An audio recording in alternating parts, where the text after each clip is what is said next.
I guess I'm going to be talking about two initiatives that are happening, Sea Change Portland and Generate Change. And so Portland, obviously Sea Change Portland is happening in the Portland region. That was our pilot site. Generate Change is coming is centred in Hamilton, but encapsulates the southern Grampians region. Now, I have to be upfront and honest. I'm a little bit competitive, so I want to finish in under the time cap here. And additional to that, caveat: there's no way known I'm going to do justice to the depth of the systems involvement that we've had. So all I'm going to try and do is just give a bit of a few practical snapshots in how we have integrated. So let's get this right. Yes, we're on page. All right, so I guess with regards to obesity, we knew that it was an issue, and I guess just getting all of the players to sit around the table at the same time, there's a significant amount of work that had to go into just getting us to that point, and as well as using systems, we had also integrated a collective impact framework to try and get to the point in which we can really capitalise on that systems lens.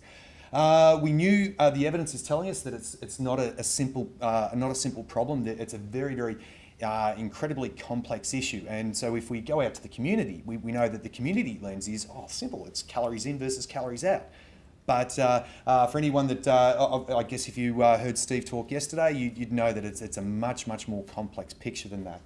And so the other thing that we knew was that, all right, well, we don't know, I should say the other thing we didn't know is what it looks like at the local level. So what it looks like, the factors that are influencing people's decisions to be physically active or make healthy eating decisions in Balmoral is going to be very different from what's happening in Hamilton, which is going to be very different from Casterton to Merino to Portland, which are all in the same LGA regions.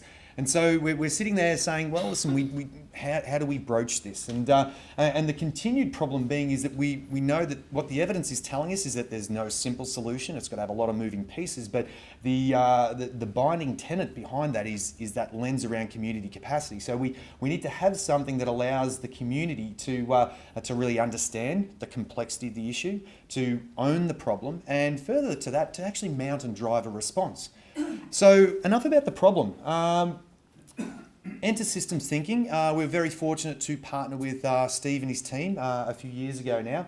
And what that led to was the initial work, and I'll probably talk about it from Southern Grampians lens because the Sea Change Portland was our pilot site, and it provided a lot of learning to get to the model that we generated with Generate Change. And I'm a little bit excited because a couple of our community leaders are actually here today. One you'll hear from later with Sue Brumby. But what it meant was we got some community leaders together and we called them our ambassadors.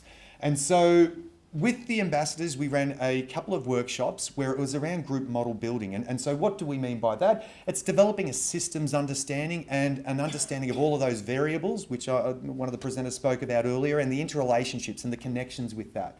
And so we weren't trying to do anything other than just build our asset base within the community. So we've got at Generate Change, we had 20 community ambassadors that are all talking systems, that all understand systems, understand the complexity of what we're dealing with, as well as the interrelationships. And we've got a very raw causal loop diagram that then what we did was took it to a series of broader community workshops. And so during that, again, we used this systems lens and to replicated that process that we did at the ambassador level, but had a base causal loop diagram that now we could take to the community and then get the community to have a bit of a voice and to identify, all right, well, listen, are there things that they agree? Are there things they disagree with? Are there connections missing? Are there variables missing? And so we further built out that map. And so I guess I'll give you a bit of a look. I know Steve would have used this slide yesterday, but this was one of the causal loop diagram that came out of one of our Portland workshops back in July in 2014. And so you can see the social influences being up to the right here. We've got down here fast food and junk food to the bottom left. We've got participation in sport, and then there's general physical activity. And so all of these bits of text are variables. All of these lines are the connections. And so if you were there yesterday, did Steve do the fonts, the thumbs up, the thumbs down? Yes.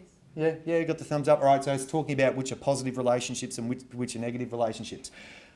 At the community level, like I say, coming into it, there was very little understanding of systems. And so What that led us to is the initial outcomes was we now have a very, very highly accurate picture at the local level of what we call our obesity map. And so it's now going through that process of building out this, doing that group model building and those causal loop diagrams. It's now the community has had a voice and it's articulated what it feels is the key elements that we need to be looking at and are playing a role. And so it's now a community-owned problem, and that's quite significant because historically there's been this mentality that the cavalry is going to ride into town and it's going to have a big bucket of money and it's going to solve our problem for us. And so that paradigm shift of it being someone else's problem, oh, it's a health services problem, no, it's a Shire's problem, this finger pointing, or we're going to get some funding to come in and solve the problem. That paradigm shift was very, very important. So now it's a community-owned problem. The community owns it. And what it's done is it's provided a framework for us to identify where are the big levers within that system that we can start to pull to elicit change, to elicit response. And so that sort of brings us to some of the ongoing outcomes. So we've now got around about across the two regions over 400 community members that have been part of these workshop series. We've now across the region got close to 40 community leaders that are acting as ambassadors. And we've now got a platform to engage with additional community members. So out of the workshops, the community were identifying, right, well, where are we going to be pulling these levers? And they come up with over 200 actions out of the Generate Change workshop alone. And that was based on the work that we did within the systems map there. And we went through the process of feasibility versus impact. And then we also have had some follow-up workshops with the ambassadors where we're saying, all right, listen, guys, we know that feasibility and impact is what we're wanting to, but let's start to diminish the emphasis on feasibility and let's dream big and think big. And where in this system can we get some real impact? And so now at the Southern Grampians, we've got 5 big ticket items that our ambassador group are generating. So it's stuff that hasn't been done. We've been told can't be done. And that's coming out of our systems map. We've just gone through the same process. We're back to Sea Change Portland, and we've now got these ambassadors that have 6 big ticket items that they're working through.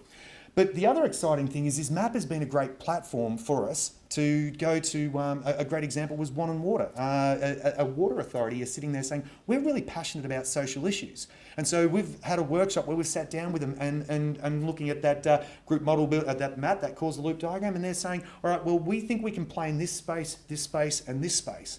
And so now we've got like a water authority sitting there saying, we're going to play this game. We're joining in with you. And they're being tremendous support. And so and again, Steve showed what we call our heat map. We've had follow-up community workshops where now we're tracking all these actions that are happening because it's great having this all these actions in place, but we want to make sure that it's mutually reinforcing. Again, I'm borrowing some collective impact terminology here, but we need to make sure that it's mutually reinforcing and it's coordinated. So we see there's sections in the map that are being entirely hit up, and then there's some portions of the map that we're looking at and saying, oh yeah, and it was really I heard earlier that it's like, yeah, this has been completely under targeted, and so it's giving us a framework by which we can start to explore how can we capitalise in those areas on the map. The other thing that we're starting to do, and we're really digging our teeth into it at the moment, is we're looking at, all right, we're getting some great outcomes in this section of the map. Let's unpack that. Let's make an event timeline. Let's associate with those events. What are the key variables that we're trying to manipulate in those events? And then we're saying, all right, well, listen, if these are step 1, 2, 3, 4, 5 to get that successful outcome, how can we apply that learning elsewhere in the map? And so it's providing us a framework that we can start to try and replicate. And it's bringing me to I guess just the final point I'll wrap up with is that now we're currently working in obesity prevention. And there's this nice big silo that we're doing all this systems work with. Now we're chatting to stakeholders in our region to say, well, listen, how can we break down this silo within obesity prevention and start to apply this maybe to educational outcome or alcohol and other drugs? And so we're now trying to get our heads around integrating and layering these maps around all these complex social issues, so that we can capitalise and leverage off the different strengths within those systems and see where there's crossover and linkage, but also where we may be under-resourced. So I think I've done it under time. Yes. Aha, win. All right, yeah, thank you.